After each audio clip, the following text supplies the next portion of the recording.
ಈ ನಮ್ಮ ರಾಜ್ಯಕ್ಕೆ ಮುಖ್ಯಸ್ಥರು ಆಡಳಿತ ಚುಕ್ಕಾಣಿ ಹಿಡಿದಿರೋರು ಮುಖ್ಯಮಂತ್ರಿಗಳಾಗಿದ್ದರೂ ಸಹ ರಾಜ್ಯಪಾಲರಾಗಿ ಅವರು ಕೆಲವೊಂದು ನಿರ್ಧಾರಗಳನ್ನ ತಗೋಬೇಕಾಗುತ್ತೆ. ಅವ್ರಿಗೆ ಬಂದಂಥ ಏನು ಕಂಪ್ಲೇಂಟ್ ಮೇಲೆ ಅವರು ಪ್ರಾಸಿಕ್ಯೂಷನ್ ಕೊಡಬೇಕಾ ಬೇಡ, ಇಷ್ಟು ದಿವಸ ಸಾಕಷ್ಟು ಚರ್ಚೆಗಳು ಕೋರ್ಟ್ನಲ್ಲಿ ಸುಮಾರು ದಿವಸ ಚರ್ಚೆಗಳಾಗಿದೆ. ಅದ್ರ ಬಗ್ಗೆ ಅದು ಸೂಕ್ತ ಅಂತ ಅವ್ರಿಗೆ ಅನಿಸಿದೆ. ಹಾಗಾಗಿ ಅವರು ಪ್ರಾಸಿಕ್ಯೂಷನ್ಗೆ ಕೊಟ್ಟಿದ್ದಾರೆ. ಪ್ರಾಸಿಕ್ಯೂಷನ್ಗೆ ಕೊಟ್ಟ ಮಾತ್ರಕ್ಕೆ ಎಲ್ಲ ಅವ್ರಿಗೇನು ಶಿಕ್ಷೆ ಆಗಬೇಕಂತ ಏನಿಲ್ಲ. ಅವರು ಜವಾಬ್ದಾರಿನ ಅವರು ನಿಭಾಯಿಸಿದ್ದಾರೆ ಅಂತ ನನ್ನ ಒಂದು ಅನಿಸಿಕೆ. ಆಮೇಲೆ ಅದು ವೈಯಕ್ತಿಕವಾಗಿ ಅವರು ಒಂದು ನಮ್ಮ ಸನ್ಮಾನ್ಯ ಸಿದ್ದರಾಮಯ್ಯನವರು ಒಂದು ಪದ್ಧತಿ ಇಟ್ಕೊಂಡು ರಾಜಕಾರಣ ಮಾಡ್ಕೊಂಡು ಬಂದಂಥವರು. ಅವ್ರ ಮೇಲೆ ಈ ರೀತಿ ಗಂಭೀರ ಆರೋಪ ಬಂದಿರೋದ್ರಿಂದ ಅದಕ್ಕೆ ರಾಜ್ಯಪಾಲರು ಪ್ರಾಸಿಕ್ಯೂಷನ್ಗೆ ಅವಕಾಶ ಕೊಟ್ಟಿರೋದ್ರಿಂದ ಇವರು ಅಧಿಕಾರದಲ್ಲಿ ಮುಂದುವರೆದ್ರೆ ಅದು ತನಿಖೆ ಸರಿಯಾದ ರೀತಿಯಲ್ಲಿ ಆಗೋದಿಲ್ಲ ಅನ್ನೋದು ಒಂದು ಜನಮತ. ಹಾಗಾಗಿ ಅವರು ವೈಯಕ್ತಿಕ ಜವಾಬ್ದಾರಿನ ತಿಳ್ಕೊಂಡು ರಾಜೀನಾಮೆ ಕೊಡೋದು ಸೂಕ್ತ ಅಂತ ನನ್ನ ಭಾವನೆ. ಈಗ ನಡೆದಿರೋ ವಿದ್ಯಮಾನಗಳು, ಈಗ ಎಲ್ಲಿ ಮುಖ್ಯಮಂತ್ರಿಗಳು ಜೈಲಿಗೆ ಹೋದರೂ ಸಹ ರಾಜೀನಾಮೆ ಅವ್ರಿಗೆ ಕೊಡಲಿಲ್ಲ. ಅದೇ ರೀತಿ ಇವರು ಸಹ ಯಾವ ರೀತಿ ತೀರ್ಮಾನ ತಗೊಳ್ತಾರೋ, ನಮ್ಮ ಪಕ್ಷ ಇರ್ಬೋದು, BJP ಪಕ್ಷ ಇರ್ಬೋದು, ಒಂದು ಏನು ಸಾಮಾಜಿಕ ನ್ಯಾಯದಲ್ಲಿ ನಂಬಿಕೆ ಇರೋವಂಥವ್ರು ಯಾರೇ ಆಗಲಿ ಇವ್ರಿಗೆ ರಾಜೀನಾಮೆ ಕೊಡಬೇಕಂತ ಒತ್ತಾಯ ಅಂತ ಖಂಡಿತ ನಮ್ಮ ಪಕ್ಷದ ಸರಿ ಮಾಡಿ.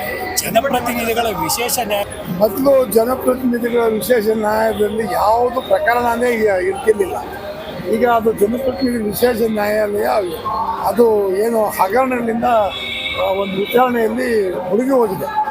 ಹಾಗಾಗಿ ಅದು ಜನಪ್ರತಿನಿಧಿಗಳಿರ್ಬೋದು, ಯಾರದೇ ನ್ಯಾಯಾಲಯ ಇದ್ರೂ ಸಹ ನ್ಯಾಯ ಕೊಡುವಂಥವ್ರು ನ್ಯಾಯಾಧೀಶರಿದ್ದಾನೆ.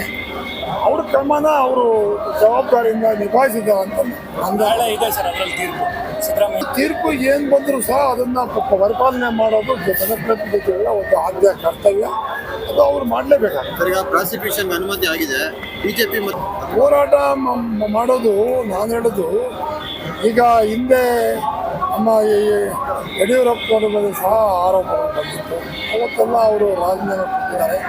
ನಮ್ಮ ಭಾರತ ದೇಶದಲ್ಲಿ ಇತಿಹಾಸ ಕಂಡಾಗ ಈ ರೀತಿ ಪ್ರಾಸಿಕ್ಯೂಷನ್ಗೆ ಅನುಮತಿ ಕೊಟ್ಟಂಥ ಸಮಯದಲ್ಲಿ ಅವ್ರಿಗೇನು ಇದೊಂದು ಶಿಕ್ಷೆ ಅಂತ ಅಲ್ಲ, ಆ ತನಿಖೆ ಸರಿಯಾದ ರೀತಿಯಲ್ಲಿ ಆಗಬೇಕಂತಂದರೆ ಇವರು ಅಧಿಕಾರದಲ್ಲಿದ್ದರೆ ಸರಿಯಾದ ರೀತಿಯಲ್ಲಿ ತನಿಖೆ ಮಾಡಲಿಕ್ಕೆ ಸಾಧ್ಯ ಆಗೋದಿಲ್ಲ.